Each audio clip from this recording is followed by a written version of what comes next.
expressed in this program by the host or guests do not state or reflect those of the company, its management, sponsors, or any entities they represent. Oh, it's lit. We prime time.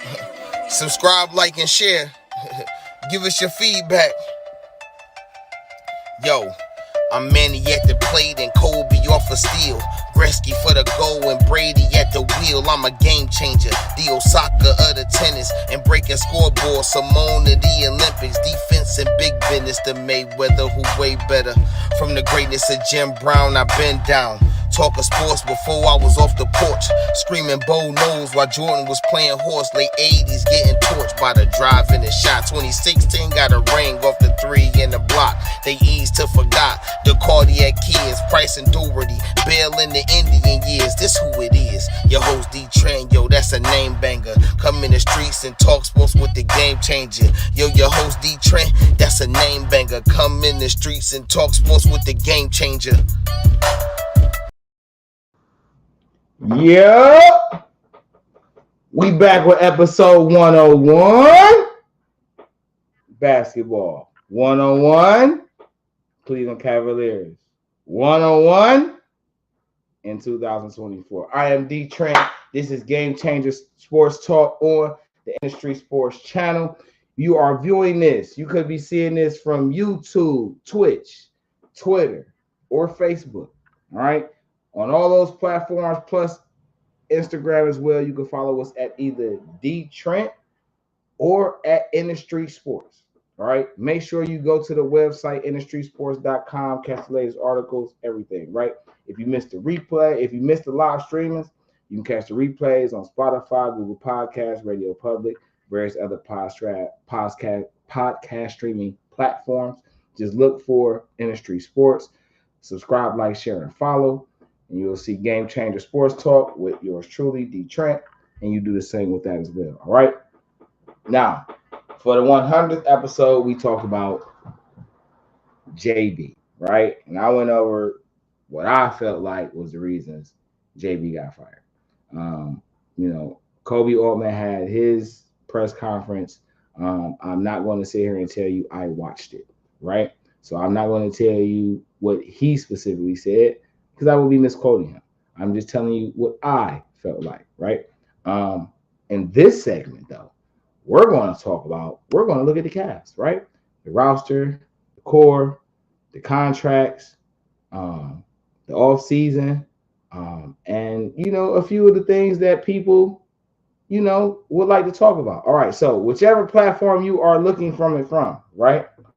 Feel very much free to hit the link in the chat if you would like to come up and share your 2 cents on the topic. All right. You can get in the chat and type it. You can get up here. All of it is all available. All right. All is welcome. I encourage you to come on up. Come on up, right? So we talking Cavs, right? Donovan Mitchell is the premier star. It is a toss-up if Jarrett Allen, Darius Garland, or Evan Mobley is the secondary star, right? It's a toss-up. Garland, however, is getting paid the most out of the other 3. So, or out of those 3, however you word that. So he is the one most looked at. Evan Mobley has the better skill set out of the 4, in my opinion. And people look at him, right? And some of us look at him as the number 1 option, right? In a sense. And then you have Jarrett Allen, who's really a great role player, right? Who can evolve. And why could Jarrett Allen evolve? Because Jarrett Allen is young. He's athletic. He's shown the willingness to be able to play whatever role he's needed. He's worked on his jump shot. He's displayed the ability to have a couple of post moves. In my opinion, this is a phenomenal core 4, right? Every coach, especially now in today's league, I would assume would love nothing more than the ability to have, a core lineup that allows them to run different lineups. It is tradition that when teams get into the playoffs, they shorten the roster like that. They only use 7, 8, 9 players, maybe. I don't like it. I don't like it. It is disrespectful to the men that train every day and put in the work to get better, right? To not get a chance to play and show their growth. It is unfair for a coach to deprive each player of the opportunity to show how they can be helpful to the team, even if it's not in a way that the coach expected. And that's what separates a lot of the good coaches from the great coaches. They understand what the team needs to do versus what they want to do. Because a lot of times there's a tremendous difference, right? And the way that you played that got you your name is not necessarily the play that's going to get you your ring. And a lot of evolved sports minds understand that because that is a universal principle, right? So the first thing is the state of the roster, right?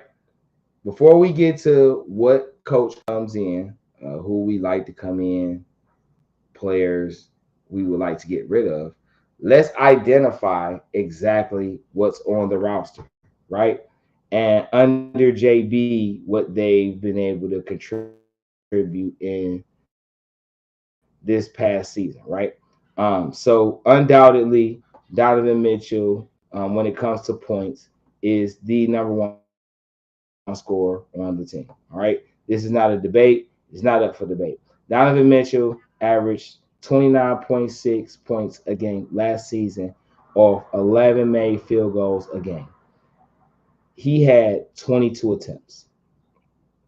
Jared Allen averaged 17 points a game off 6.3 made field goals, and he only averaged 9 shots a game. Evan Mobley averaged 16 points a game off 6.8 makes a game, and he only averaged 12 shots a game. Darius Garland averaged 15 points off 6 attempts, of 6 made shots, 6.1, but he averaged 14 shots a game. That alone is a crippling disparity.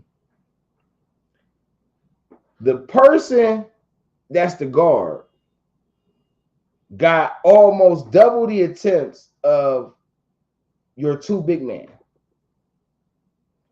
Your 2 guards, right? Because if I add Karis LeVert, who's averaged 10 points a game off 4 makes and 9 attempts, right?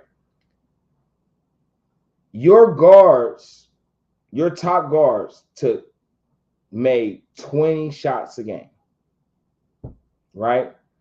Donovan's 10, 11, or 21 shots, right? Donovan's 11, Garland 6, LeVert's 4, right? But they also attempted 22-5, 12-2. That's 34-7. Then you add 9-3. So that's another what? That's 10. That's 45. Your guards attempted 45 shots a game.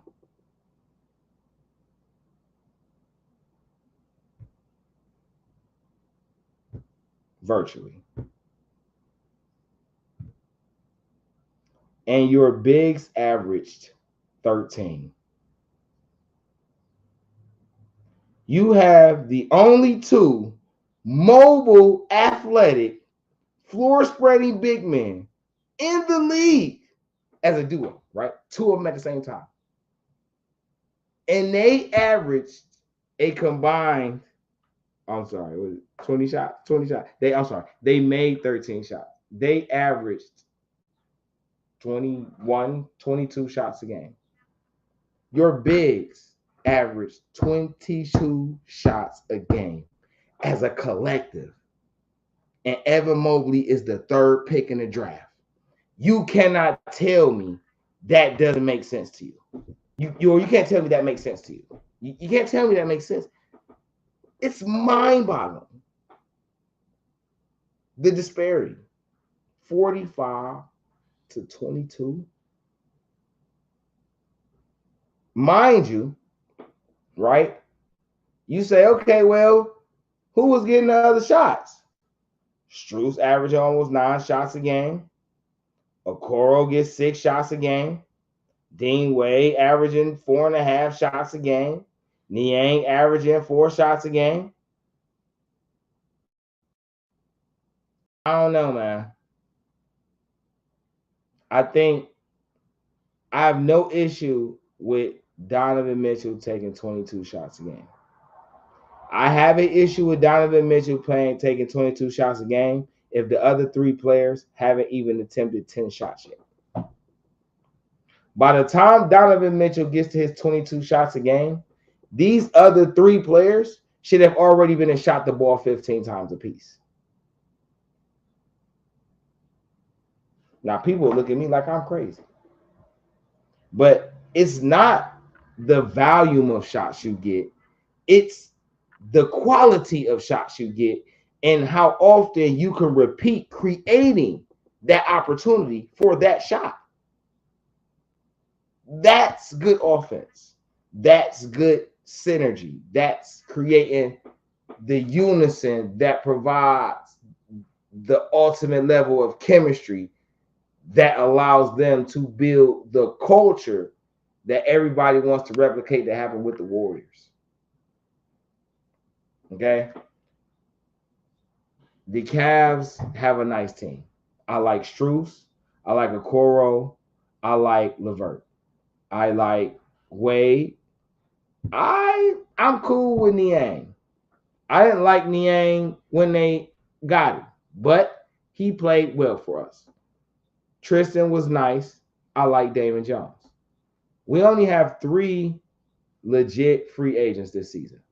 That is Isaac Okoro, Damian Jones, and Tristan Thompson, right? I would not be expecting them to bring back Tristan Thompson.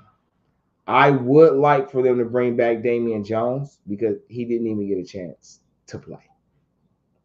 So I would like to see what a real coach. That sounds like a shot. My bad. I would like to see what a more experienced coach would do with his talents as a complementary to the 2 bigs we already have.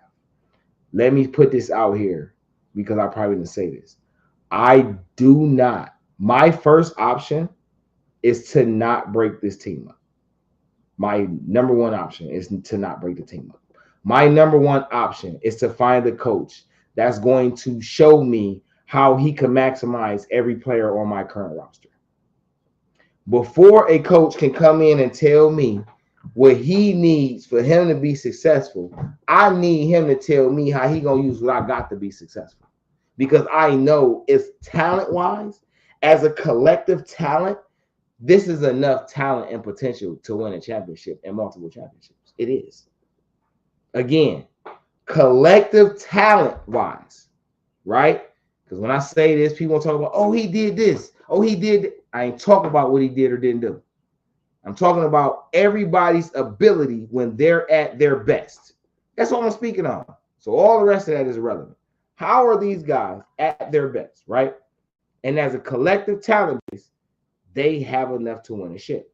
You have 2 big men that could dominate in the paint. You have multiple shooters that are going to get better as they get older because your shooting improves as you get older, the more shots you take. You have multiple guys who can actually get to the hole, that can actually create havoc at a consistent basis around the rim, leaving more opportunity and more space for the shooters to get off quality shots, right? But the number one thing I will want, all right, if I'm Kobe Altman, I'm not Kobe. I'm only speaking from what I believe and what I feel and all that type of thing like that, right? And in my opinion, what I feel like is the first thing you got to be able to do is make Evan Mobley the number one option. Now, when I say this, everybody automatically assumes scoring. Oh, your number one option. He has to be your leading scorer. No. Your number one option is the guy you play through to get the most out of everybody on the team. It's just that a lot of times he is your best scorer. But it's not always the case, right? Because Karl Malone was the leading scorer on that team. But make no mistake that John Stockton was the number one option. You know why? Because he made all the decisions. So he's the first pick to make decisions for everybody else that would classify him as the number one option. If I'm wrong, please come up here and explain this to me, or put it in the chat, or put it on my page. But the number one option means you are who the team flows through. Your decision making is what makes the team go. Evan Mobley at 7 feet could become an elite passer because he has elite passer IQ. Practice makes perfect. Right now on the team, he has enough pieces in a variety of skill sets and athletic types and build types to maximize what he can do as a passer right now. That alone will open up the rest of his offensive game. Because over the 2 seasons, or is it 3 seasons now? No, it was okay. Who was rookie of the year last year? Paulo? So this is Paulo's second year? Okay, dang. So it's on. Okay, yeah, this makes sense. It's going in there. Anyway, I'll fact check it in a second. Anyway, he's already shown over the few seasons he's been here that he has a post game. He has a patient post game. He can shoot over the shoulder. He can hook over the shoulder. He can pivot and footwork for layups. He can pump fake and create fouls and finish through contact. He can shoot a floater off a dribble. He can pick and pop from the 2. He can pick and pop from the 3. Okay? What everybody got to see in these last 2 playoff games that most of us who understand basketball been knew is, did you see how Boston had a problem with the Cavs with no Mitchell when Mobley was virtually running the point? You have guys who can bring the ball up the court. When you get into a half-court set, my next coach has to show me how he's going to use Evan Mobley to get everybody else great shots. Then he's going to describe to me how he's going to improve Mobley's offensive impact. Then he has to tell me how he can use, how he's figured out how to get Garland going with his jump shot and how he can cool Mitchell down to taking over the game when he needs to on a more consistent basis. Right?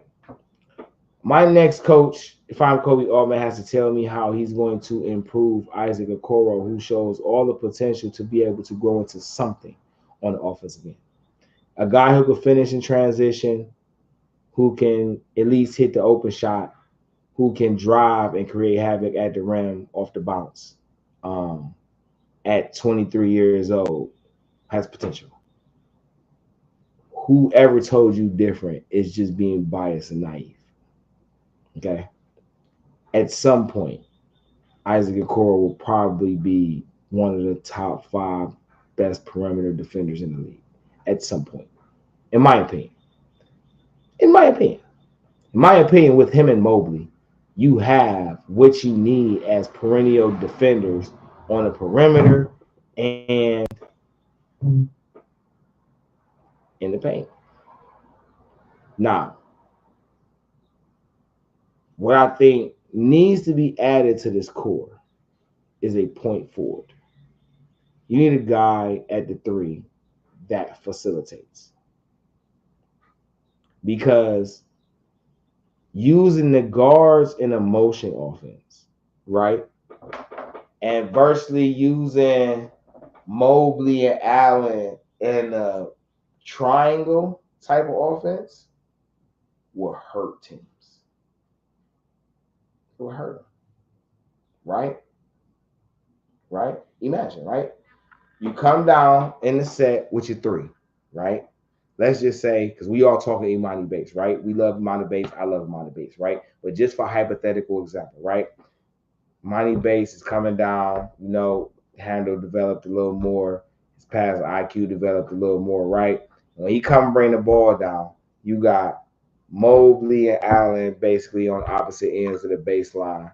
And you're basically going to run Garland and Mitchell coming off these down screens, right? Cross-court down screens, right? So whichever one of them is open, that's a shot, right? Because if Garland get it, Garland can shoot, or he can drive and pass, or drive and finish, and so can Mitchell. But Mitchell can actually dunk on you when he does it. So that's a little bit of an element, right? You get Mitchell and Allen on the same side, it's a good chance you're getting dunked on, right? If you got Garland and Mobley, it's a good chance you're still going to finish at the rim, right? So that's a good situation. And if the player who's checking Imani Bates sags off, we all know he'll blaze that tray. That is an unstoppable play, right? Imagine you running a triangle. Imani comes down, he's at the top of the key, and he kicks it in the paint to Evan Mobley, right?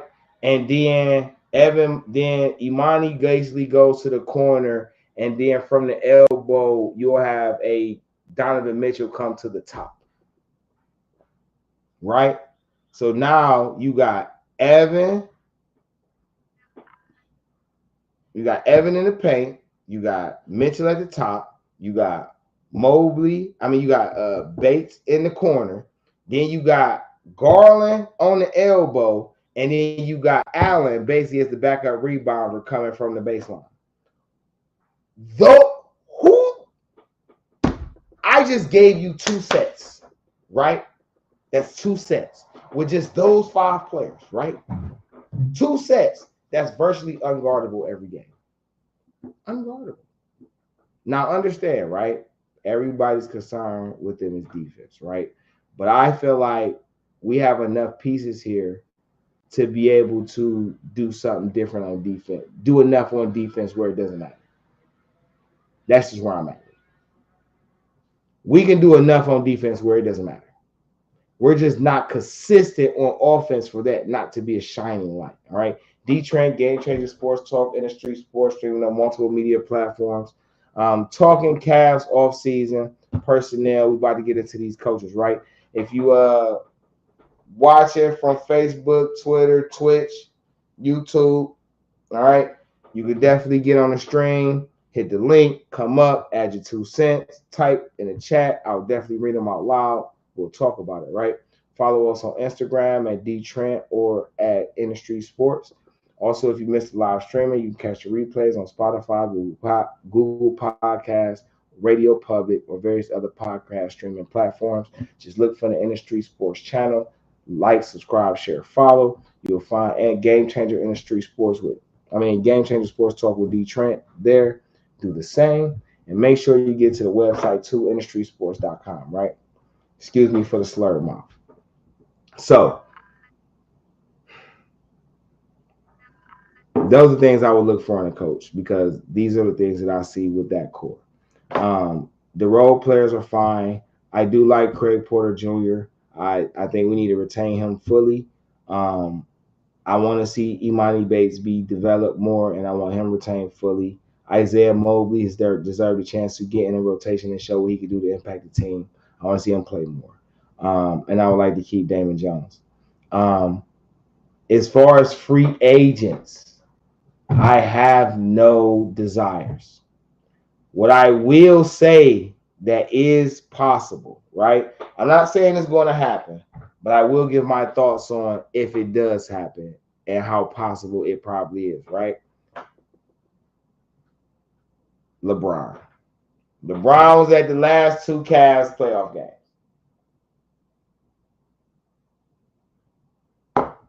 Front court. Okay? He wanted to see. All right? And the fact that Mitchell, Allen, and LeVert sat out those games was kind of like it's possible. Even if in LeBron's mind, it ain't that possible, he made the Cavs feel like it was possible. We don't know what discussions they had leading up to this point or how long the discussion's been going on.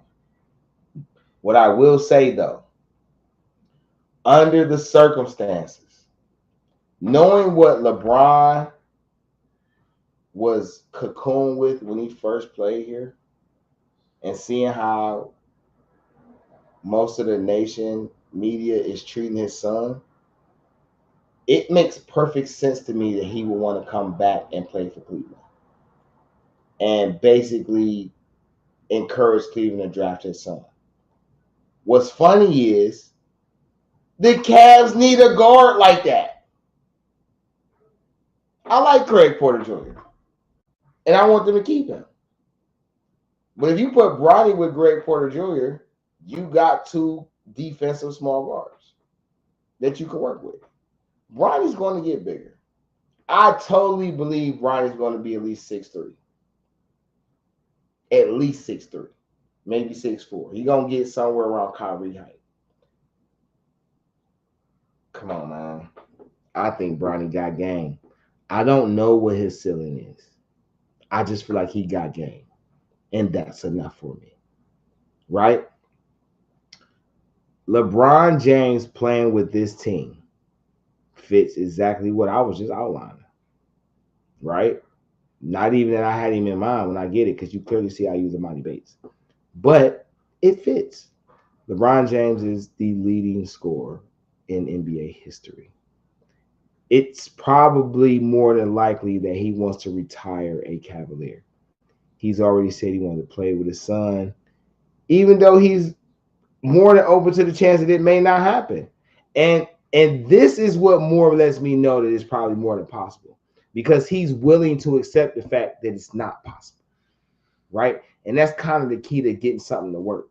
You know, you can believe all you want that something is going to work, but if you can't accept before things happen that there's a chance that it may not never happen, if you can't accept that beforehand, it's going to hinder you, in my opinion, in the long run. You have to be able to accept the drastic for you to be able to understand what opportunities you have available to make sure it goes right. Because when you accept the negative, you can see them now. Like, damn, okay, I know this shit can happen. So when y'all see these bad things happen, they're not, shocking to me. They're not unexpected, right? So Bron coming here would be cool, right? Because we could use another big. I would be cool with that, right? The problem is LeBron will have to take a pay cut, right? Because if LeBron comes back, who you moving? Or who's not getting paid? Evan has to get paid, right? Evan has to get paid. Evan has to get paid. Okay? I don't want the Cavs trading players to accommodate LeBron. Let me be very clear. Even though I'm all open for LeBron coming and them getting Bronny, I'm all for it.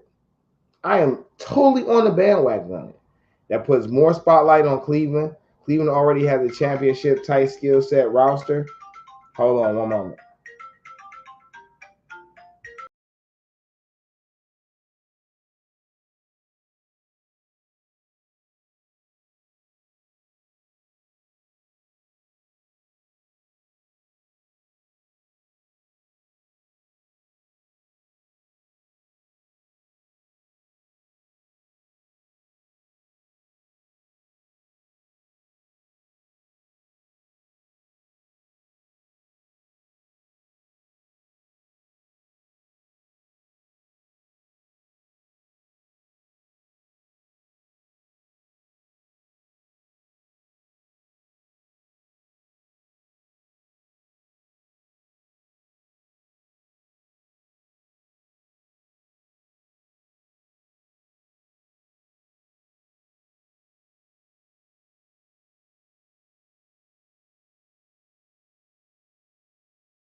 Thank you for your patience. All right. Cavs. Like I said, I'm cool with LeBron coming. I think it all works out if they play it right. But LeBron has to take a pay cut. If we're gonna keep, a lot of some of these players, right? It's definitely a few contracts you can cut and you can replace with other pieces. I'm not saying you can't. I'm just saying LeBron can't get the max money right now, right? And in my opinion, if you want his son to potentially get paid, he don't want the max money. But I think it benefits Cleveland. It benefits the state of Ohio. It benefits basketball. And most importantly, it benefits Dan Gilbert ultimately in his pocket to allow LeBron to get a Jordan deal, bro. Just giving part ownership, bro. Giving profit share for the season that he plays. And then when he retire as a Cav, because this will basically be his farewell tour, right? His farewell tour with the Cavs, and they fighting for the championship with the squad that Kobe built, right? That is the thing with the squad that Kobe built. If they do it that way, that cures so much of all that BS that people been talking about for years, right? But Dan has to be willing to give Bron part ownership and when he retires, and he has to be willing to sell LeBron majority share when he ready to do something else. Because Dan Gilbert still want to get money off the team, but he don't want to run the team. We know this, but he want the team to win because he like money. Listen, bruh, you could bury a lot of hatchets. You can kill a lot of things, Dan Gilbert, by just letting them retire and buy into some of the team. Now you keep all that in Cleveland, and you allow LeBron to help build the whole state up like it need to be built up, bro. Stop playing. You, Dan Gilbert, have the opportunity to help change the culture about a lot of things in this city, like Jimmy Haslam is trying to do. So, with that being said, you know what I'm saying? I hope, we get the right guy here. Now, this is what I'm thinking, right? They could do one of a few things, right? I love Jason Kidd, but I'm pretty sure he's not leaving Dallas after this year. It's impossible to think that. I on the fence, but I do like Kenny Atkinson. I'm on the fence, but I do like Mike Brown. If it's me, right, I would try to find one of the best basketball minds that I could, right? That's me. One of the best IQ basketball guys that I can, right? And I will fill that staff up with guys who know how to play and know how to game. So if I get Atkinson and a Mike Brown on this staff, because one is a defensive guru and one was an offensive guru, I'm getting them both. If I can get a Tim Duncan or Rasheed Wallace over here because they're good in the paint, and I would get one of those guys on that staff. I would go get Mark Price and put him on this staff. Brad Doherty, put him on this staff. All right, get you a wing coach, put him on this staff. Okay, and develop this team. This is a good core of talent. All you need to do is develop it and add to it and utilize it properly. This is all you have to do. This is it. This is it. All right. So, hold on right quick because I'm in the middle of this podcast. You got to hold on. So, with that being said, y'all, my phone won't stop ringing. Got some things to do. All right, but I would like to see. But Kenny Atkinson is a good name. I like Mike Brown.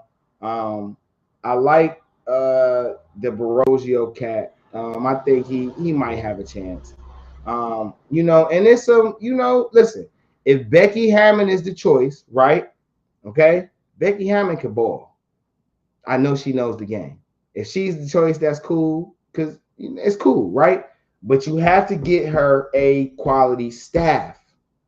Don't just give her anything. Don't just give whatever. Don't just give them anything. Give them a quality staff. And whatever coach talk about breaking his team up, I don't want it. All right? I don't want it. I don't want it. I need this team to be utilized correctly. I do want to see Okoro get re-signed. In my opinion, Okoro deserved to get at least $30 million. He got to get at least $30 million, right? 5-6 years over $30 million, something like that. I don't know. $40 million. All these niggas getting crazy contracts.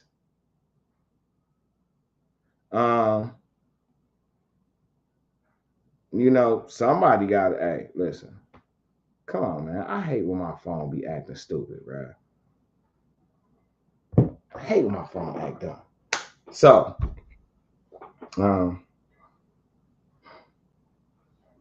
I really need them to nail this coaching hire, bro. Kobe, you can save yourself a lot of grief by getting a real coach. You need a championship level coach that knows how to get the most out of the team and the current team. You need a coach who knows how to play, man. You need a coach who knows the game. Okay? That is my recommendation. And bring back some old players. I want to see Mark Price and Brad Daugherty on the fucking bench. Larry Nance, put them on the bench. Dang. DeeTrynt, Game Changer Sports Talk, Industry Sports, streaming from multiple media platforms, Facebook, Twitter, Twitch, YouTube. Follow us on IG at Industry Sports or at DeeTrynt. If you missed the live stream, you can catch the replays on Spotify, Google Podcasts, Radio Public, and various other streaming platforms. Just look for the Industry Sports channel. Like, subscribe, share, follow. Once you get in there, you'll see Game Changer Sports Talk with yours truly, DeeTrynt. Do all the same. Make sure you hit up the InDaStreetzSportz.com website. Get all the latest on sports everywhere from every level. All right. If you have somebody that wants to be spotlighted, make sure you hit us up. Let us know. Leave a comment up on one of the articles or just email us at InDaStreetzSportz@gmail.com or at DeeTrynt@gmail.com. Even if you're following me on social medias, inbox me there. Also for all my streamers or for all my people with spaces, right, that connect with DeeTrynt, if you would like to have a platform to be able to showcase what your specific sport entity does, right? Or at least to try it out for yourself to see how you would want to go about it for your own way, hit me up, man. We could do something. I ain't no hater, bro. I want to see everybody eat. Let me know what y'all want to do. It's been a pleasure. DeeTrynt, Game Changer Sports Talk, man. Make sure y'all follow them Cavs. We're going to get into more of this in another segment. But I'm pretty sure when I do come back, we're going to talk Browns. So, love y'all. Be safe. Enjoy. One.